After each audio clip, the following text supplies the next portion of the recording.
Hey there, I'm Heather Hakes. Welcome to my channel. This channel is designed to help you live the life you dream about. But before we dive into today's video, I invite you to check out my free video training on how to reprogram your subconscious mind. Again, visit my website, heatherhakes.com, and opt into my free video training. You can also click on the link below in the description box.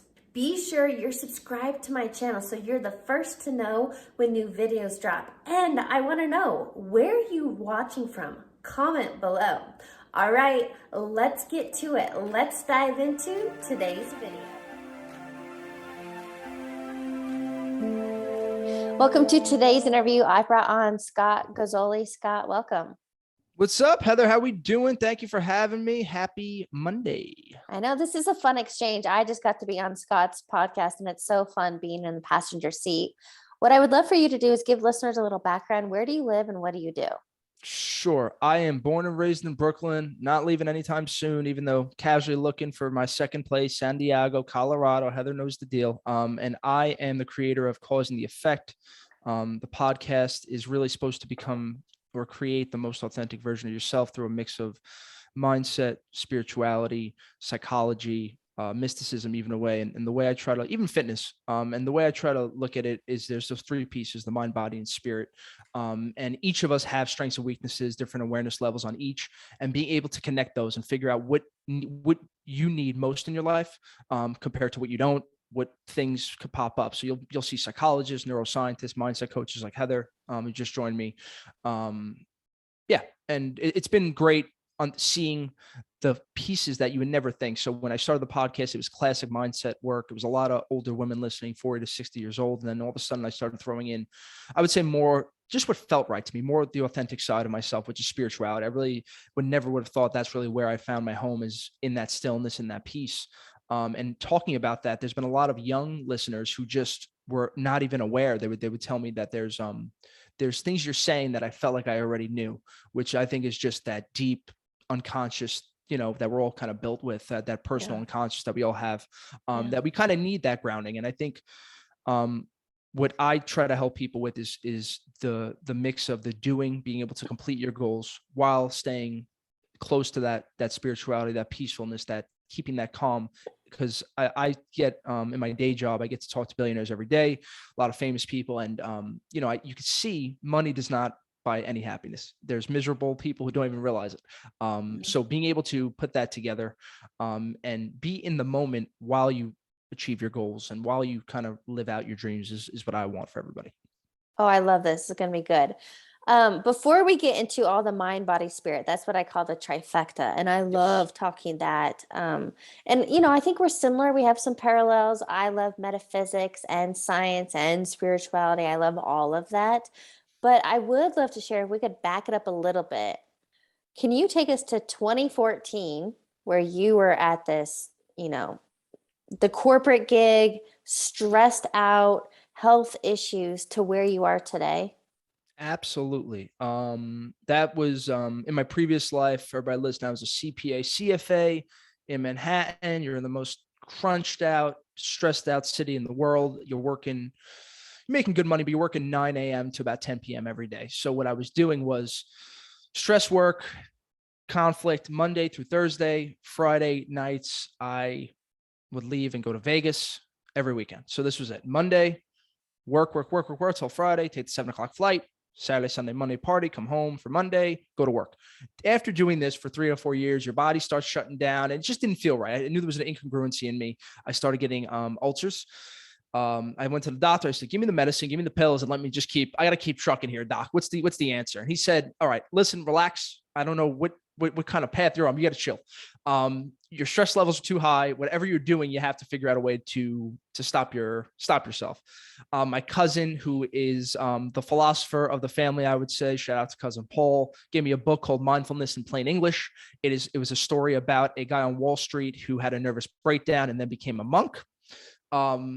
And I've been on that path ever since. It's been 8 or 9 years of mindfulness meditation. I've kind of gone through most of the personal development that I'm sure Heather spoke about, Joe Dispenza. I have a Tony Robbins coach. And I've learned, like, once you step your foot in that personal development, it's not so much adding pieces and getting more courageous. It's like you said on my podcast, it's like peeling the veil of illusions back almost. And that's, I would say understanding that most facts are just people's opinions, and understanding that what is reality, what is the underlying cosmic reality, is what I want to do in life. And that's kind of, if you ask me where I stand in religion, I do a meditation focused on Tibetan Buddhism, which I'm more than happy to talk about, that has been really interesting to let me understand where those unconditioned seeds of thought have been planted, and just being able to look at them and plot them out. It's been interesting. It's been a really cool thing. And I would say this year is I'm very heavily focused on that Tibetan Buddhism. So. Well, I'd love to touch on that. I think what's important to note is I don't believe there is one way. I believe we're nearly 8 billion people on this planet. There are potentially 8 billion ways to go about this. But look, the thing, and I think the reason the personal development industry is $1 billion industry is because we have this innate knowing we're not supposed to be struggling, and we're supposed to be in flow and ease and harmony. And we're so off course, it doesn't feel good. And we're seeking that thing to make us feel good. So instead, we numb out food, alcohol, sex, drugs, shopping. We all have a numbing agent until we decide. Some people hit rock bottom, right? A lot of people have to go so far out, bankruptcy, divorce, whatever, until they have a wake-up call. And I would just love to help people before you don't have to hit that dark space, before you can implement these mindfulness tools and techniques that we learn. And, even the greats today aren't teaching us anything new, right? We're all saying the same thing that even Napoleon Hill wrote about 100 plus years ago, and people way before Napoleon Hill. So what I would love for you to share, we'll get into this Tibetan Buddhism, but what is mindfulness to you? Mindfulness as a whole was a subset of Zen Buddhism. So what we're seeing in today's world is people really enjoyed the Zen part of it, of being in the present moment, and moving it to mindfulness, become more westernized. For me, it is clarity, it is harmony, it is peace, and it is, most importantly, stillness. I was always a mover and shaker in my life, even though, I would say still am to an extent. Yeah. Trying to hit goals, trying to do things. And for people listening, I think the first step is self-awareness. By having mindfulness, you're able to sit down and say, where am I on this? Am I more of a still person, or am I more of a go person? If you're type A, you're a go, like me and Heather. If you're not, you're a B. And you could sit there and figure out, okay, if something's broke, don't fix it. If you can hit your goals and do that, I'm lucky enough where if I have a nice 3-month goal and you set some actions in between, and you give your whys and your hows, you're going to hit that. For me, it was finding that stillness and having a lot of unease in my childhood, even unease throughout my 20s. I never knew what stillness was. And when you start seeing that, and even understanding from an intuitive level that when you go deeper, you can go deeper in your consciousness, in your shadow work, in your dream work, and be able to see where those issues are, and either accept them or work on them, or whatever that answer may be for you. Life becomes more vibrant, it becomes fuller, it becomes more energetic. So from that point, and even since my mindfulness, I've had other detriments. If you looked at me, I was 27, 28. I had everything. I did exactly what culture, society, my mother said: get married, have a great job, build a house, all this stuff. Did it. I did that, all of it. I thought I was done. I was like, all right, where's this happiness? Is this coming? Is this, what's going on? Yeah. Ma, you told me to marry the pretty Italian girl. I did it. I built the house with my bare hands in Brooklyn, did that.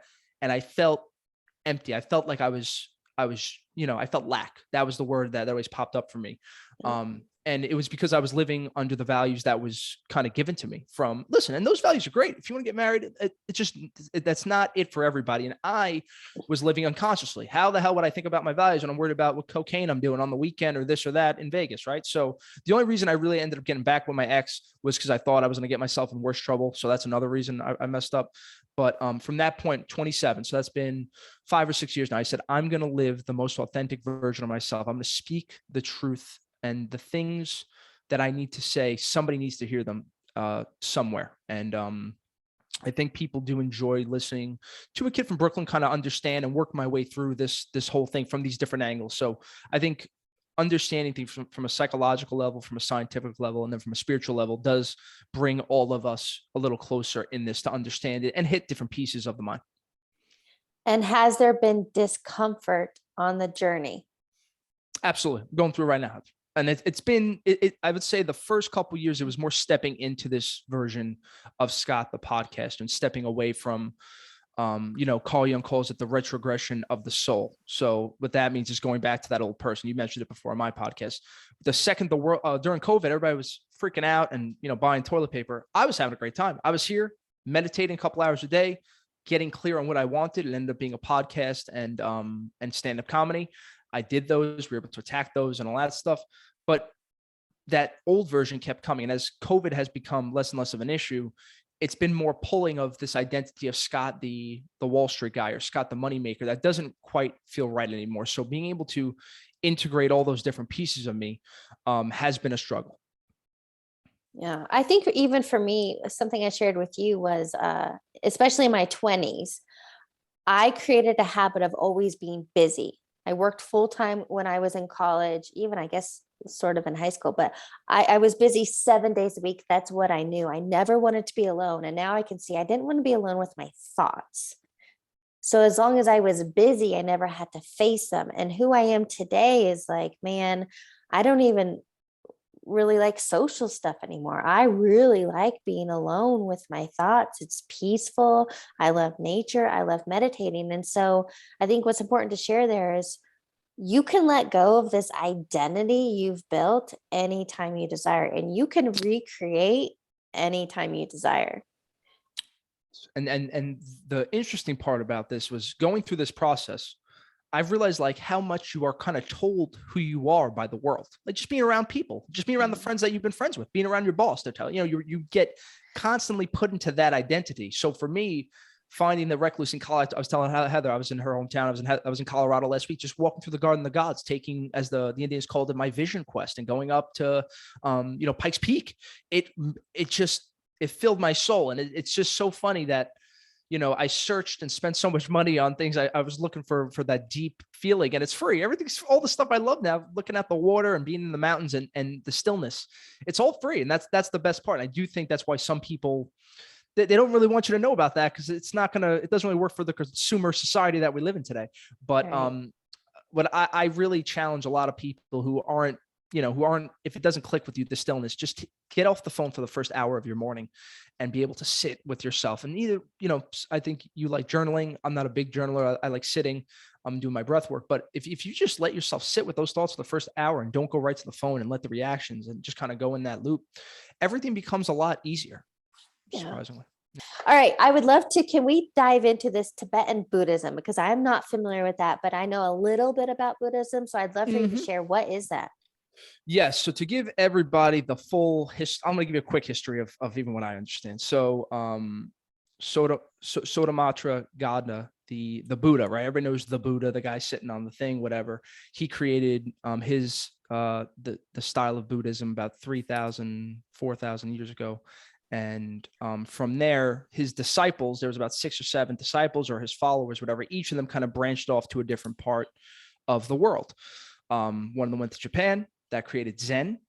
One of them went to China, that created Tao or Tao. Then 2 of them went up to Tibet, and that's where Tibetan Buddhism comes from. And each of them, the points of the Buddha, right? If people are not familiar with the 4 noble truths, I will tell them to you right now. The first one that he said there was 4 main truths, that there is there's suffering, right? Just accept that, understanding that there is dukkha is what it was called. There's then the next one was understanding that there is an origin or a cause for your suffering. Then the third one was understanding that you can end your suffering. And then the last piece, which is called Magga, is the answer to that and the path leading to the end of your kind of dukkha or your suffering, whatever that case may be. Now, each culture kind of took upon a different flavor depending on where they were. So if you met the Japanese, they're very efficient. They're very they just want, what's the point of this basically? They created what? Mindfulness, which is just being in the present moment. In Tibet, they were more focused on the underlying cosmic reality of understanding why, what is going on in the world, what is the reality, what is truth, more of a philosophical piece, which is why I think I kind of went to it. And their type of meditation, the Tibetan way of meditation, where I would say more, if you looked at a classic way of meditating, it would be breathe in, breathe out. And when your thoughts arise, right, what do you want to do? You want to just bring yourself back to your breath. That's that classic Chinese or just whatever way you want to call it, more simple, simplistic meditation. This is what I did for a couple of years. And that was great. But there, you hit a point in your meditation where, okay, I'm observing everything. I'm in the moment, but if I can't change it, I can't change this. Why? And that was the issue I had. So I found this book on Tibetan Buddhism. And what they teach you is, so let's say you're in your meditation and you're breathing in and out, in and out, in and out. Now I go off. Let's say I was doing it this morning and I go off to, I think about podcasting, right? And then I go Heather, and then I go mind. I see myself going through these thoughts, right? What we're trained to do is you have to, by a very detail-oriented kind of meditation, go track your way back to your breath. So I have to go from mind over matter to Heather to podcast to here. And what you do now, I've been doing this for about 6 or 7 months. It is very difficult. It is annoying at parts, but what you do is then you start focusing on what you want to change. So let it be anger. For me, it's anger and judging. And now you use these tools. If you're focusing on judgment or anger, whatever the case may be, you see yourself go off and you're able to use that. It's almost a tool that you're used to see where your thoughts came from. So in totality, once you're done with this a couple of years in, you're able to retrace those unconditioned seeds that have been planted in anger. I've done it with jealousy. I didn't know it was Tibetan Buddhism, but I used that for just in my first kind of step through mindfulness. And it's not an easy way of meditating. So some people meditate just to remove their anxiety. That's fantastic. This is almost a deeper level of meditating where I'm trying to really change those conditioned parts of me that I've been dealing with, that came from childhood, basically. The subconscious. Yes. Oh, for me, a lot of anger, a lot of judgment. That was mine. I get it. I remember when I first started meditating or, tried it a few years ago, my mom taught me that because the thoughts are going to come. I think people think that meditation is going to be this complete stillness, quiet. It is. That tends to be when like my mental chaos turns on. My to-do list, I'm itching. I want to move. I want to check my phone. But she told me that, think of your thoughts as clouds and let them pass by. You'll come back to them. Give me these 5 minutes, this 30 minutes. I will come back to you, and then you're not resisting and pushing away and, I shouldn't, judging yourself. But I have to share with you, I was at, in April, a Joe Dispenza advanced follow-up, a weekend thing. And in Dispenza retreats, it's a lot of meditation, and especially the AFUs. I mean, it's hours at a time, multiple times a day. But anyway, it was a morning one. I'm so frustrated. I can't get in it. I'm distracted by people making noises or moving or what. I was pissed. So I walked out of that and I ended up going to a meditation assist. So there are people there that they help you. So I asked her a question. I was like, I'm just so frustrated. This meditation, it's hard. And so she asked me, and this is what Dispenza, a lot of his teaching, right? Break the habit of being yourself. But she asked me about those emotions that were coming up. And I was like, well, I was frustrated, disappointed, angry, whatever I named. And she's like, well, are those familiar emotions? Yes. And that's what Dispenza's teaching are. You have to overcome those familiar negative emotions keeping you stuck in order to, he calls it the river of change, in order to show up as this version 2.0, or honestly, it's like the authentic version of you. Because anger, frustration, guilt, all of those low vibes aren't you. Yes. Anyway, I think ultimately what I learned is that it's a process, and you have to have so much self-compassion and grace and just keep showing up. Exactly. And that goes with anything, right? We were talking about just podcasting before. I remember that those first 5 or 10 and you're nervous and like, what am I going to say? Now I'm like, let's fucking roll, baby. I'm the show. Let's get this going. Like Yep. it's just doing it and walking yourself through that uncomfortability every time. And with meditation, I have people say all the time, well, aren't you just sitting? And it's like meditation. The only way I can really describe, like people ask me why I meditate. The byproducts of it, the being calm, seeing reality, that's all cool. But I would say you want to do meditation by if you go into these things wanting, like looking for that result, you're not going to get them. It's almost like a very paradoxical way of looking at it. But you have to do meditation because you just dig it, right? It's like why do you dance? Why do we dance? What is the point of dancing? Like you're dancing because I want to move and you feel something, and that's why I do it. I do it because it really.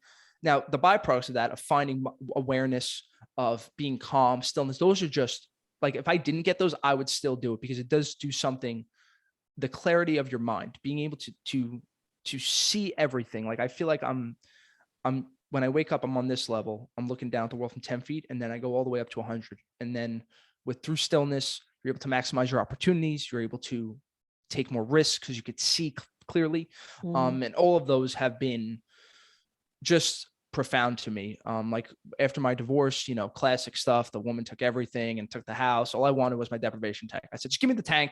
I got the tank. That's all I cared about. That's all I needed. I had $600 to my name.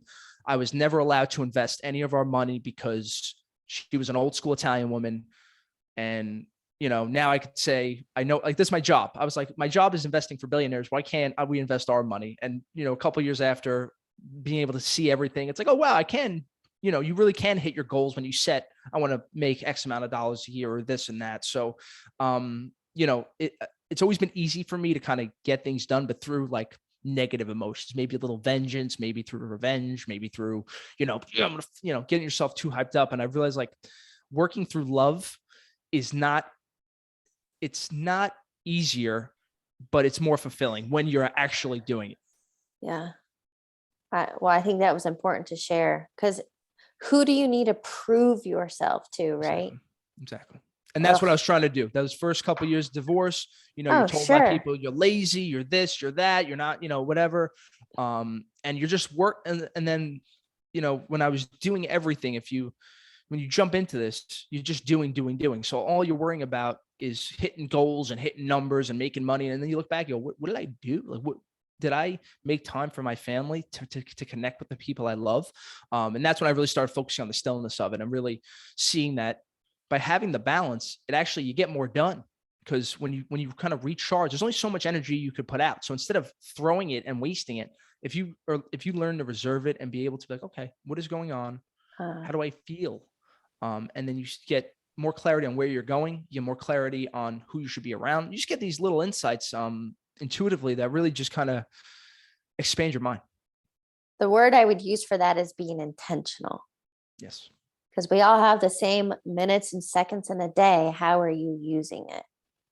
Exactly. Proactive versus reactive. Yeah. And it's easy. We're just kind of, I feel like, I'm sure this happened to you in your podcast. It'll happen to me here and then. When you're doing something and you do it so repetitively, it does become unconscious. And with meditation or stillness, whatever that you call it introspection, whatever that does is it keeps you intentional. It keeps you being almost more versatility to change, to understand what's going on in the podcast. Where's the focus here? Changing the comedy around. What's going on here? What's going there? And that's all these things I do there's people involved, there's connection, there's a journey of self-awareness. And surprisingly, doing stand-up comedy has been the biggest journey of self-awareness, because I never knew what people viewed me as. And by doing comedy, you have to understand that. Well, people are looking at you for this. And how do you get them off guard? How do you play that game? So I never realized the way people were viewing me. So I'm sitting there doing, I would say, not my shtick now. I wasn't very good in the beginning.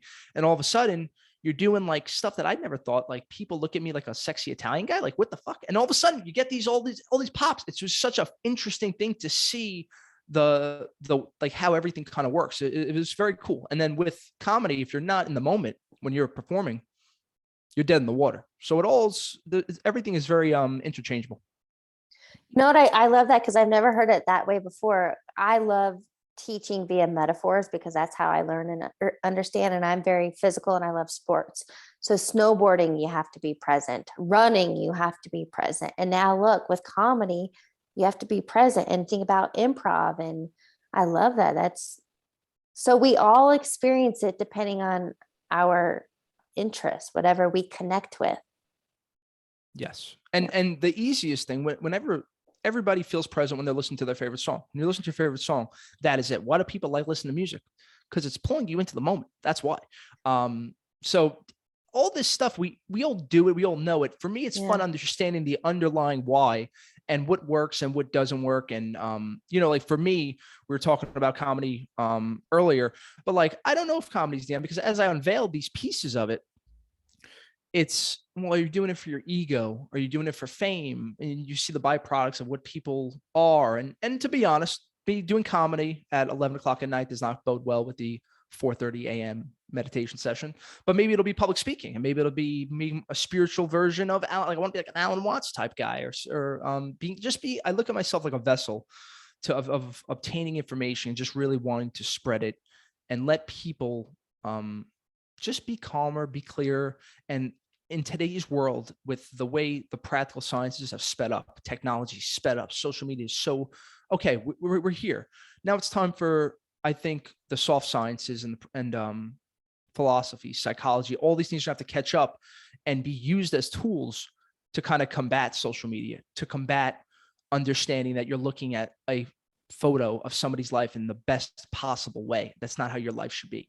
And I think these tools are going to be needed more than history class. I would prefer my kid being in a mindfulness class. I wish I was when I was a kid. I wouldn't have been such a nut. It would have been a lot easier. Well, yeah, I mean, I don't have children yet. It's something I desire, but I'm like, I can't imagine putting my kids through the schooling I got, because number one, it doesn't teach you any life skills, right? Yeah, We weren't taught money and finding the things I think we should have been taught, but mindfulness especially. Here's what I want to ask you. We touched on it in the very beginning, is the mind, body, spirit, what I call the trifecta, because I think in our society, there's so much emphasis on the body, the physical, the external. But I would love to hear from you, your perspective, mind, body, spirit, and the need for all three. Absolutely. Now, I would say it's changed drastically, right? I used to be a physical body guy, being overweight, being the fat kid. I always looked at the world through the eyes of physical. What does this person look like? Then as you dive into personal development, I would say it moved more towards the mind. What is the mindset of this person? Or is it a growth mindset? Is it a stagnant mindset? What is their philosophy on life and all that stuff? And then I moved to spirituality. And I would say, if you had to ask me, I really think all three of them are crucial in your development, because if you're not moving your body and using physiology, you're going to be lacking in the mind. If I had to rank them though, for me, I think it comes down to your mind. And I'm on the Mind Over Matter podcast. I'm not going to say anything about the mind. But if you get your mind straight and you're able to have some goals set up, you're able to understand your values and understand what you want, then you could, if you want to change your body, then the physiology will come. But it's funny. A lot of people that email me and talk to me do start. I think it's easier to change things when you actually change your physical world.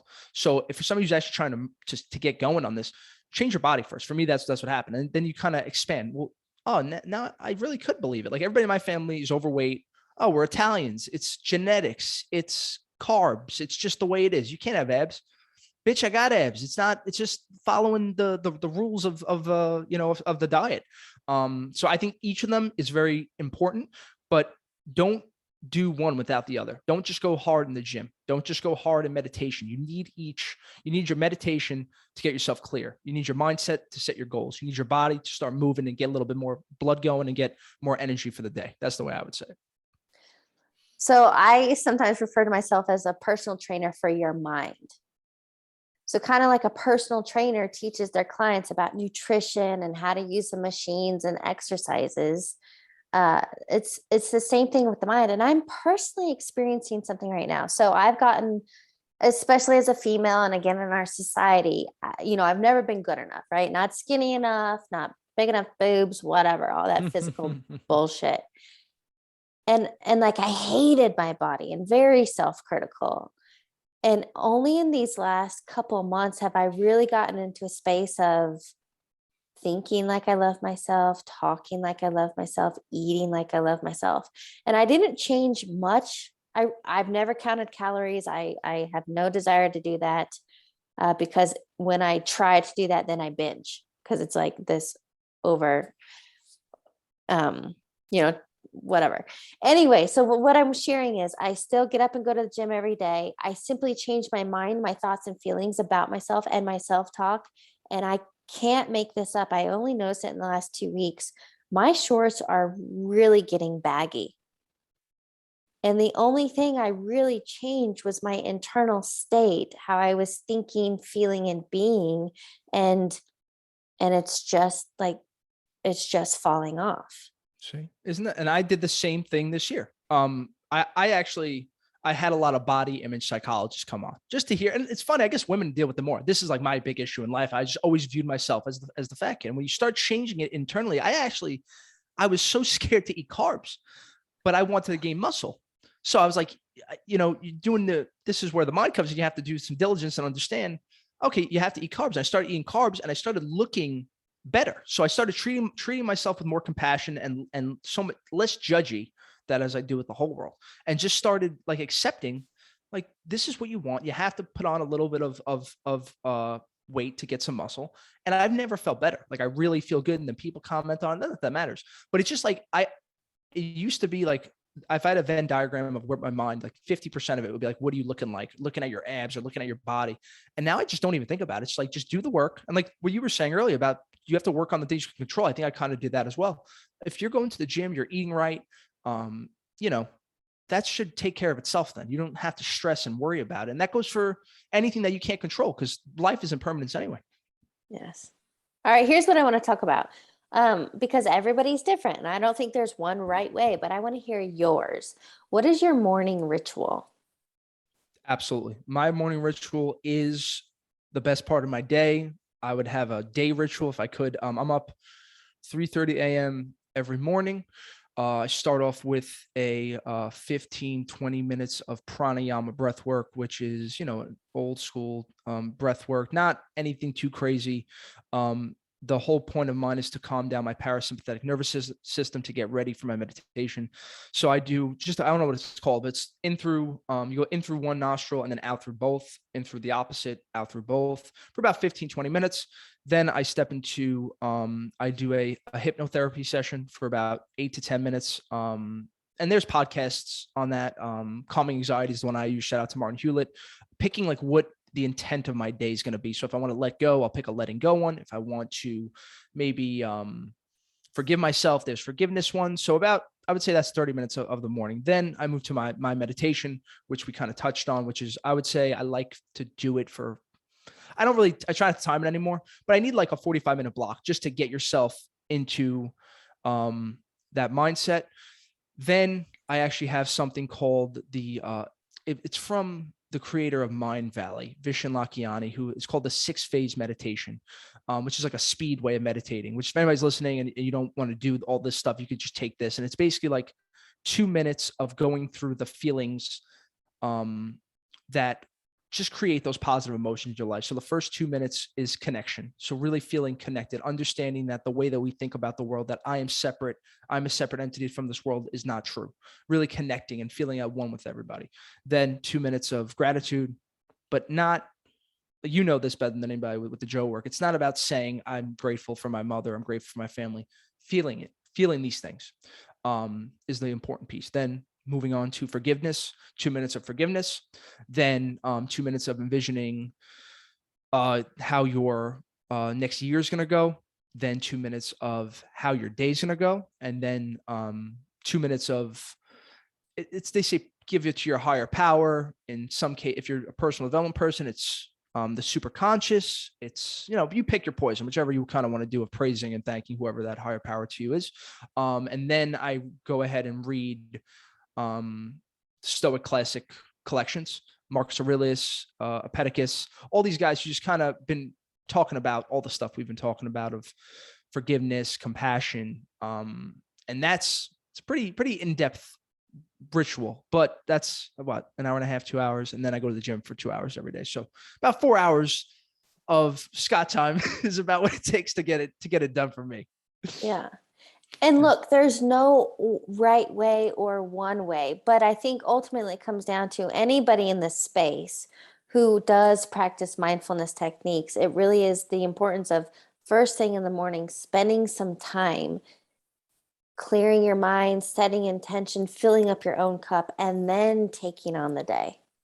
Exactly. Yeah. Don't you could use whatever, you have to use your gut and intuitively pick what's going to work best for you. Like my little cousins, little far-faced kids in Brooklyn, 18, 19 years old. When I say meditating, they call me, what's this guy talking about? I told them journal for 10 minutes when they wake up, and they're like, wow, we feel so much better. I'm like, yeah, dummy, it's meditating. You're meditating. I don't care what you say. I'm going to win the battle in the end. You're doing what I'm telling you. So anything that gets you to, and that's the best part of this journey, is like everybody in our space at least has this overarching vision. I would just say we're trying to help people, right? End suffering, help people, and enlighten, whatever that may be. But each of us are going to get there in a very different way. Some are going to focus on the personal development path. Some are going to use a mix, like how I kind of use, or some are just going to go super spiritual. That's the best part of this. It's like you just want to keep getting those reps in and digging your hole deeper to get yourself to the other side. Yeah. What is your next, what is that one thing that you really want to step into? Public speaking would be the next thing. So I have been, I have been approached by a few, like the New York State. I had on my podcast, one of he was a speaker for the New York State Society, and I guess the president heard it and asked me to come do a speech. So that would be, if I could really understand who I've become, and like, it would be a mix of doing the public speaking while being funny, bringing in comedy, but also being able to use a little bit of insight and a little bit of this philosophical work that we're doing to be able to kind of make people go, oh, wow, like just deliver entertainment in a real, authentic, and like truly original way. Are you familiar with Kyle Cease? Yes, I am. Okay, so Kyle, he's kind of known for like the Jim Carrey meets Eckhart Tolle. Mm-hmm. Kyle, for those that don't know, a former big Hollywood comedian guy, has stepped away from all of that and really into the spiritual realm. You can see him on YouTube, and he's evolving out loud. But I love that he brings because this doesn't have to be serious. It can be light and fun. And I truly believe we're here and that this is supposed to be our playground. So it is important to have that comedy side of it. So here's what I want to ask you, because I feel like we've touched on a lot of different things today. What is the key takeaway you want listeners to get? I want everybody to clear. I want them to really be able to sit down with their thoughts and clear their mind and say, what is my highest value, right? First, figure that out. And if you want to break it down, I could help you. There's usually 6 human needs. This is a Tony Robbins thing. There's variety, which would be variety, certainty, growth, connection, love, contribution. And you have to understand that all of us are going to have a couple of those, but by really being able to align yourself with your biggest value, for me, it happens to be growth and variety. By understanding those two things, and if you see where your friction is in your life or where you're unhappy, I bet you that your values your highest values are not lined up with that. From there, you can move on to what you really want. And the best advice I can give, if you don't know what you want, just ask yourself, what do I want? And then sit on that and have a journal in front of you and write about it. And this is how I sat with this for 2-3 months, figuring out what I wanted. It was podcasting and comedy. Now it's podcasting, comedy, public speaking. If you sit there, your mind will give you the answers. It's all inside you. Yes, for sure. All right. I'd love to wrap up the interview. So I have a few rapid fire questions for you. Let's go. What is a quote or motto that you live by? Where focus goes, energy flows. Tony Robbins. I mean, that is for me, that now it's like second nature to all of us, but that one really, I always live by that. What is a book you're currently reading or highly recommend? I would highly recommend all of Joe Dispenza's work, right? The Power of Supernatural, the Breaking the Habit of Yourself. But right now I'm reading the Variety of Religious Experiences by William James. Highly, highly recommend that for anybody who's dabbling in just even understanding, like, why do people, even for, like, I was never, just so you know, I was never a religious person. I just like understanding the psychology, and he breaks down the psychology of it and why we all kind of need a little bit of that in our lives to kind of give us that hope, that persistence, that glass half full type feeling. Final question. What advice would you give your younger self? Man, young Scott, that voice in your head, man, you don't got to listen to it all the time. There's that. I was very, very hard on myself throughout my life, extremely hard on myself. Perfection. If I didn't get 100 on the test, I was torturing myself. And for people listening, if you're into this stuff, I'm sure you're the similar way. That voice has no power over you. It is an illusion. It is make-believe. It is there for you to survive. If you're listening, you're surviving. So fuck that voice, and just don't be so hard on yourself, honestly. I couldn't agree more. And a great note to end on. Scott, thank you so much for joining me today. No problem. Thank you so much, Heather. Thanks for watching today's video. I want to know, what was your biggest takeaway? Comment below and let me know. If you liked this video and it resonated, give me a thumbs up and make sure you're subscribed to my channel so you're the first to know when new videos drop. I'll catch you on the next video.